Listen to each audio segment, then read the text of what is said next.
I tanti volti della gioventù di oggi al centro della festa della polizia. Accanto ai ragazzi da aiutare e supportare contro il disagio giovanile ci sono i volti di Roberto, Paolo e Francesco, premiati per essersi distinti in campo civile, sportivo e artistico.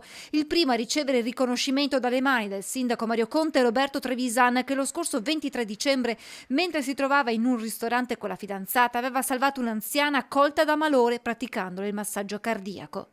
In quel momento non ho avuto paura, mi sono buttato subito, mi sentivo abbastanza sicuro di me stesso e per fortuna è andata bene. Roberto non è mai riuscito ad incontrare quella signora che dopo 24 giorni di ricovero si è spenta. A lui sono arrivati i ringraziamenti dei familiari dell'anziana. Mi hanno ringraziato per avergli dato il tempo di salutarla in quest'ultimo periodo. Sul palco poi è il turno di due campioni, Adriano Panatta che ha premiato l'atleta trevigiano Paolo Tonon, medaglia di bronzo nel tiro con l'arco alle Paralimpiadi di Parigi 2024. Mi rivolgo proprio ai ragazzi che sono qui presenti. Voi avete tutti quanti i vostri idoli sportivi, avete i vostri idoli del calcio, avete i vostri idoli di altri sport, però io vi dico una cosa, io ho ascoltato tantissime storie di questi ragazzi e i veri eroi dello sport sono loro. Ognuno di noi a cui ha avuto un po' un percorso tra virgolette difficile nella propria vita,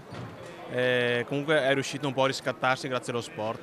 Quindi io consiglio sempre ai giovani di praticare sport perché oltre a fare bene fisicamente, ma fa molto bene anche mentalmente. È stato invece Red Canziana a consegnare il riconoscimento a Francesco Carrer, cantante trevigiano, finalista di un celebre talent show.